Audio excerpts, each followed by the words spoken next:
biar tidak kaku. Kadang-kadang hal-hal serius itu kalau disampaikan dengan humor, dengan santai, dengan satir-satir dagelan, itu lebih menyegarkan pikiran.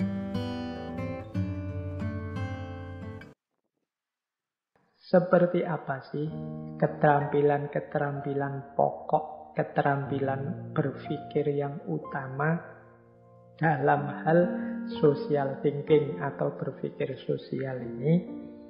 Ada rumusnya ternyata. Rumusnya berpikir sosial itu adalah I love. Love tertawa ya, bukan love cinta. I love. I-L-A-U-G-H. I-L-A-U-G-H. Ini keterampilan berpikir sosial. Ini maksudnya kode-kode singkatan. I itu singkatan initiating.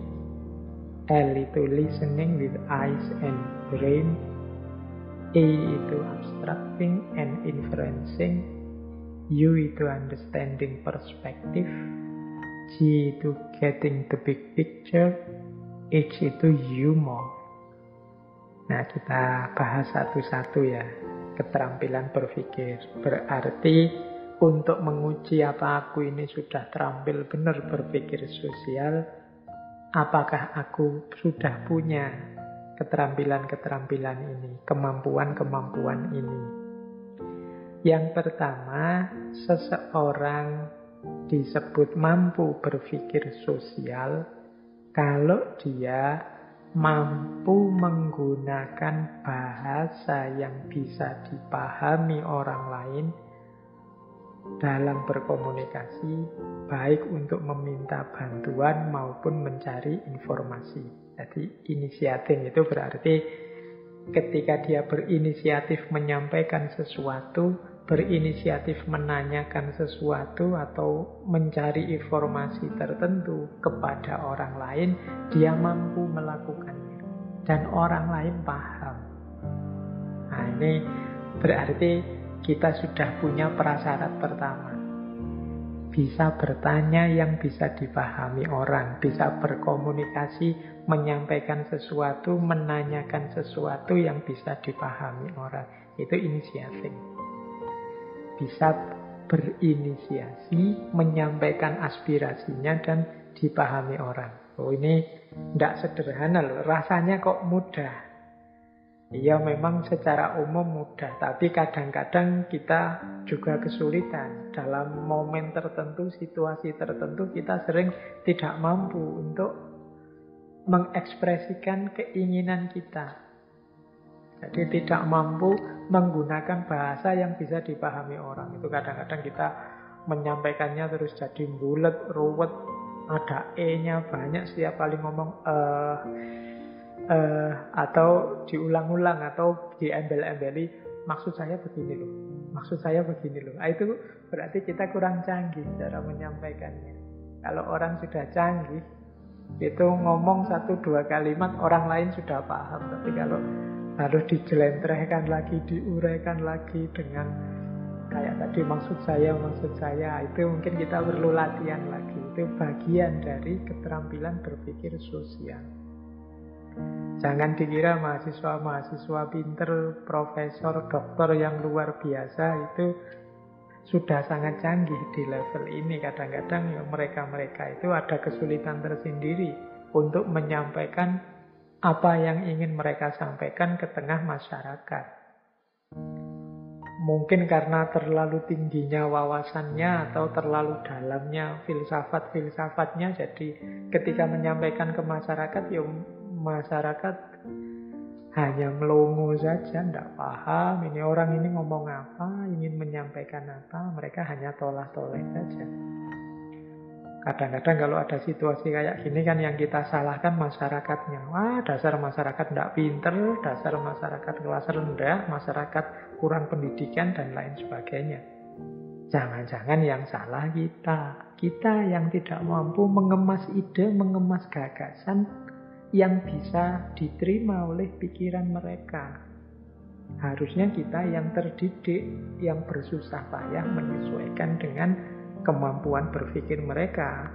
Ya terbalik, kalau mereka yang pendidikannya tidak tinggi, kita paksa menyesuaikan dengan kapasitas berpikir kita. Berarti yang harus susah payah ya harusnya kita. Logika sederhananya kan begitu. Tapi kadang-kadang banyak orang-orang pinter yang hasilnya hanya membuat orang bingung, membuat orang tolah-toleh, tidak paham iki karepe apa ya, iki maksudnya apa ya. Nah, itu yang ciri pertama orang mampu berpikir sosial. Ya, ini mungkin kita yang mahasiswa, teman-teman yang mahasiswa itu kan sering mengalami seperti ini. Setelah kuliah di kota, terus pulang ke kampung, sekarang bahasanya sudah tinggi-tinggi. Orang-orang di kampung, orang tuanya tidak paham. Kalau ngomong sekarang ada eksistensi lah, paradigma lah, kondisional, prasyarat, eksistensial, dan lain sebagainya. Itu gaya mahasiswa di kampus dibawa ke kampung. Akhirnya orang kampung tidak paham, tidak nyambung sama dia. Susahlah dia setiap kali bergaul di tengah masyarakat. Jadi kemampuan social thinkingnya perlu di-upgrade sebenarnya. Karena dia hidup di tengah masyarakat harus mampu mempertimbangkan situasi masyarakatnya. Nah, ini penting mungkin. Aspek yang pertama ini ya, kita juga harus belajar. Karena kalau kita tidak mampu di yang pertama ini, setinggi apapun wawasan kita, setinggi apapun ilmu yang kita miliki, manfaatnya jadinya minimal kalau kita tidak bisa menyampaikannya, menyebarkannya. Mungkin ilmu yang kita miliki manfaat, tapi hanya untuk kita saja. Sementara maslahatnya untuk masyarakat secara umum jadi berkurang. Karena kita tidak mampu menyampaikannya dengan tepat, dengan bahasa yang bisa dipahami. Nah, ini harus latihan teman-teman semua untuk mampu menyampaikan dengan bahasa yang bisa dipahami. Ini keterampilan yang pertama. Keterampilan kedua, listening with eyes and brain. Kemampuan untuk mendengarkan dengan mata dan otak, dengan akal. Maksudnya apa? Mampu berkonsentrasi, menanggapi secara serius kalau ada orang yang berkata-kata. Meskipun mungkin kita tidak tertarik dengan apa yang dia sampaikan. Nah, itu namanya listening with eyes and brain. Jadi sering nanti ketika kita berinteraksi dengan orang lain, kita itu ketemu orang-orang yang mungkin ngomongnya banyak, senang menyampaikan macam-macam. Tapi kita tidak terlalu tertarik dengan yang dia sampaikan. Mungkin karena kita sudah tahu, mungkin karena menurut kita tidak penting, mungkin karena kita menganggap itu tidak ada hubungannya dengan kita. Tapi orang yang punya keterampilan berpikir tinggi, itu apapun yang disampaikan orang di depannya, dia tetap secara serius berkonsentrasi dan menanggapi. Nah, ini yang kedua, listening with eyes and brain. Mungkin ini seperti kebalikannya yang pertama tadi, kita di posisi orang yang sedang diceramahi atau diajak ngobrol orang yang ngomong alur ngidul nggak karu-karuan. Nah, di antara cirinya kita punya kemampuan sosial yang tinggi adalah kita tetap masih tahan untuk berkonsentrasi, berusaha memahami, menanggapi apa yang disampaikan orang lain itu, meskipun kita tidak tertarik atau menurut kita tidak penting. Dan itu tidak hanya dalam pikiran, tapi juga kelihatan di gestur kita. Mata kita masih fokus pada dia yang menyampaikan. Gerak tubuh kita itu menunjukkan kita tetap perhatian padanya. Pikiran kita juga fokus pada yang dikatakannya. Nah, ini termasuk jenis keterampilan berpikir sosial juga. Jadi listening with eyes and brain. Kita mendengarkan tidak hanya dengan telinga, tapi juga dengan mata, tapi juga dengan pikiran. Jadi ya kalau telinga kan otomatis terdengar. Kadang-kadang ada orang itu karena tidak tertarik, terus matanya nengok kiri, nengok kanan. Tampak sekali kalau dia tidak minat, tidak tertarik. Atau orang ngomong panjang lebar, kita malas menangkap, tidak mau menangkap sama sekali. Sehingga kadang-kadang kalau sudah selesai orang ngomong, dia minta tanggapan kita, terus jawaban kita, tadi ngomong apa? Tadi maksudnya apa? Apa sih yang kamu sampaikan tadi? Dan macam-macam yang sejenis itu. Itu menunjukkan kita tidak punya keterampilan yang kedua tadi, listening with eyes and brain. Ini selain keterampilan berpikirnya juga menunjukkan kita tidak punya kemampuan respect pada orang lain. Jadi ini yang huruf L-nya. Jadi penting nanti bagi teman-teman untuk demi kehidupan sosial yang nyaman, di antara kapasitas berpikir sosial kita adalah mampu listening with eyes and brain. Yang ketiga, abstracting and inferencing. Kemampuan berabstraksi dan merujuk, inferencing. Maksudnya apa? Kita mampu memahami maksud seseorang meskipun mungkin dia tidak menyatakannya secara jelas. Nah, ini juga kemampuan berpikir sosial. Biasanya di tengah masyarakat itu ada kode-kode sosial tertentu, ada cara ngomong tertentu yang itu bagi orang luar mungkin sulit dipahami, tapi orang dalam yang terlibat dalam komunitas sosial itu bisa menangkapnya, bisa paham. Nah, kita itu cerdas secara sosial, mampu berpikir sosial kalau kita mampu memahami maksud orang lain meskipun dia sendiri sebenarnya tidak menjelaskan secara detail, tidak menyatakannya secara jelas. Nah, ini kita berarti cerdas sosial, mampu berpikir sosial. Misalnya, orang ngomongnya hanya sedikit sebentar, mungkin dia agak sulit menjelaskannya, sampai dia bingung sendiri.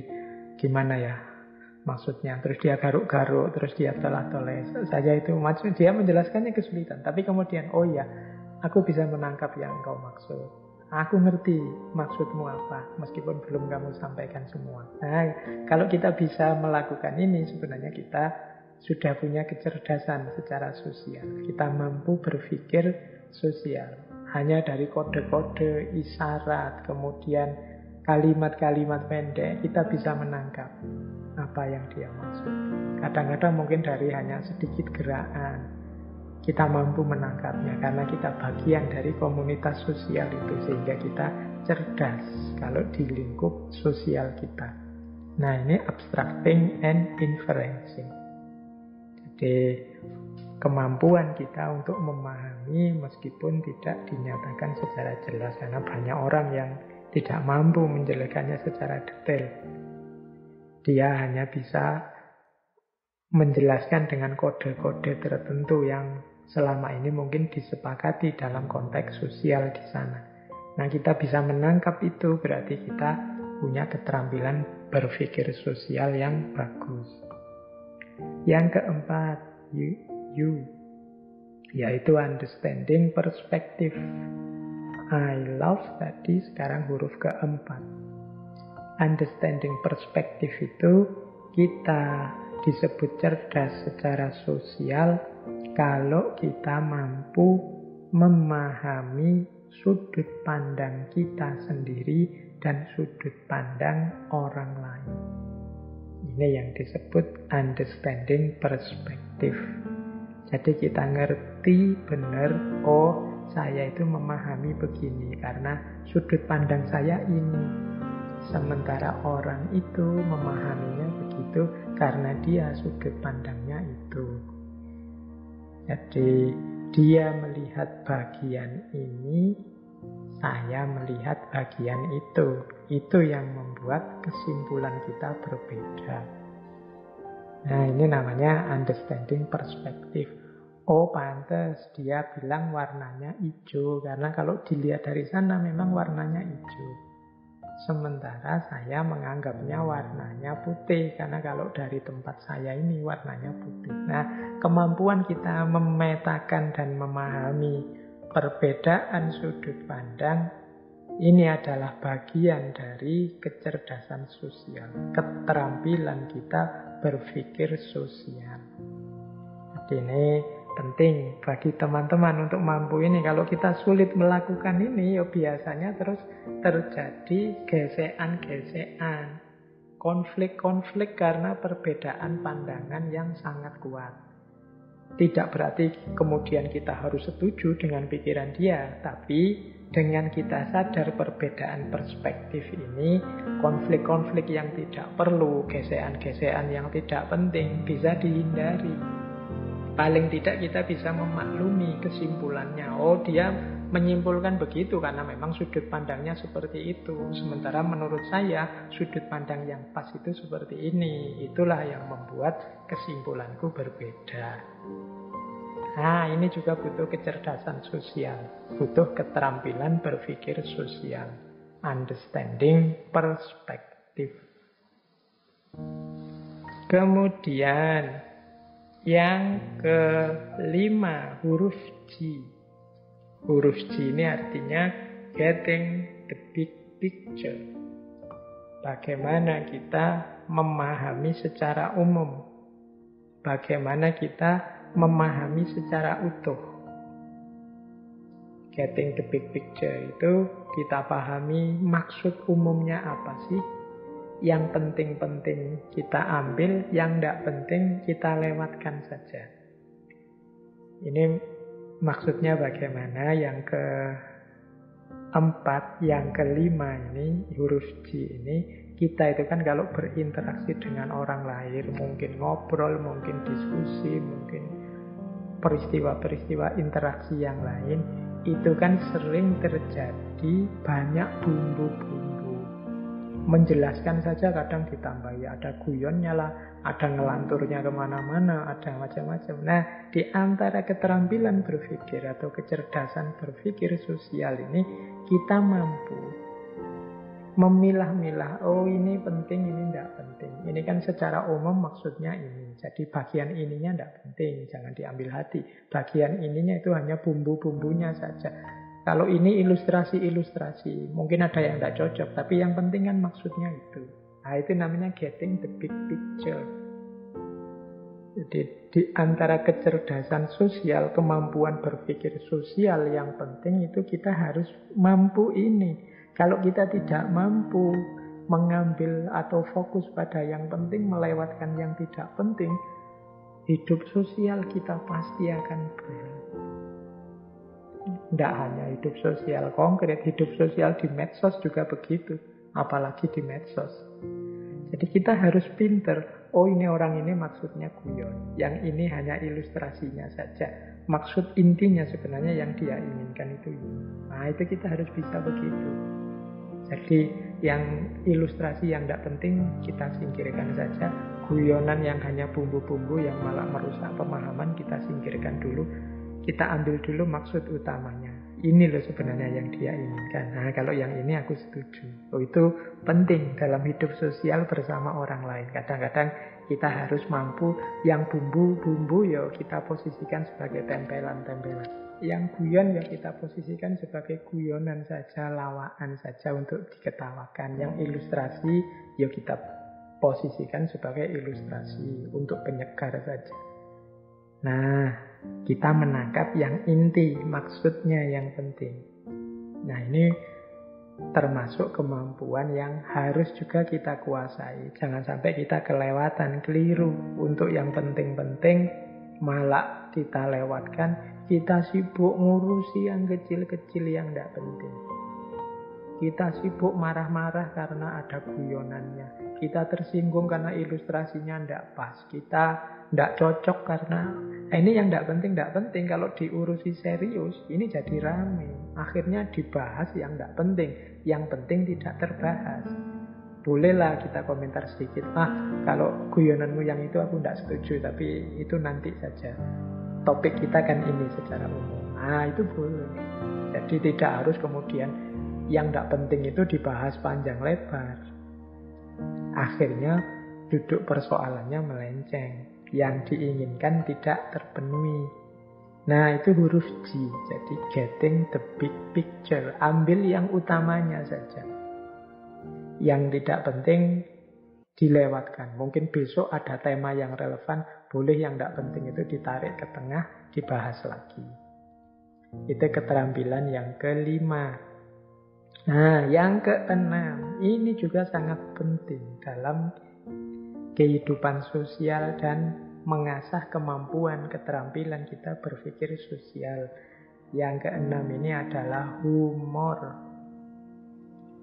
Tadi kan saya sebut humor itu tidak penting, tapi dalam pergaulan sosial tertentu itu kita harus punya kemampuan humor. Kemampuan humor itu kemampuan menerima, kemampuan memahami, bahkan juga sedikit-sedikit kemampuan melakukan. Jadi kalau kita lempeng, terus serius, terus orang bosan. Mungkin jadi jenuh, kayak ngaji kita belakangan ini kan serius terus saya ngomong sendirian jadi susah mau ndagel apa, mau lawaan sama siapa, wis langsung saya sampaikan materinya. Tapi kalau ada orang lain kita bisa berinteraksi, bertemu. Nah, humor ini penting. Dan kita dituntut untuk punya kemampuan humor, baik kemampuan menerima, memahami maupun melakukan. Ada loh orang itu yang kemampuan menerima humornya rendah. Jadi dia tidak bisa diguyoni. Kalau ada orang guyon dia tanggapi serius. Orang guyon itu kan kadang-kadang membuat fragmen-fragmen abstrak, membuat cerita-cerita karangan yang penting lucu. Tapi orang-orang yang tidak bisa menerima humor itu kadang-kadang malah tidak tertawa, menanggapinya serius. Nah, ini juga penting kita belajar untuk menemukan titik lucunya, titik humornya, sehingga karena itu maksudnya humor kita bisa ketawa. Jangan dikira ini mudah. Banyak orang kesulitan. Kadang-kadang kan kita itu jadi sinis sekali hidup kita, jadi kaku sekali hidup kita. Kalau orang-orang yang tidak kita sukai kadang-kadang terus kita meskipun dia melucu kita tidak mau ketawa, tidak lucu. Itu butuh kearifan sebenarnya. Bayangkan kalau teman-teman dagel ngelawak terus tidak ada yang ketawa, itu kan tekanan batin luar biasa. Prinsip hidup sosial itu kan jangan melakukan yang kalau dilakukan padamu engkau juga tidak suka. Nah, humor juga begitu. Berarti kita penting untuk bisa menerima humor. Saya tekankan menerima karena banyak orang yang pura-pura menerima, sebenarnya dia tidak tahu lucunya, hanya ketawa formalitas saja. Itu lebih menyakitkan juga. Jadi ini kita harus latihan. Jiwanya perlu lebih lentur, lebih santai, cerdas menangkap sisi-sisi lucunya, memahami titik-titik lucunya. Dalam rangka apa? Kesegaran hidup sosial. Biar tidak kaku. Kadang-kadang hal-hal serius itu kalau disampaikan dengan humor, dengan santai, dengan satir-satir dagelan, itu lebih menyegarkan pikiran. Tidak membuat tersinggung, tidak membuat orang marah-marah.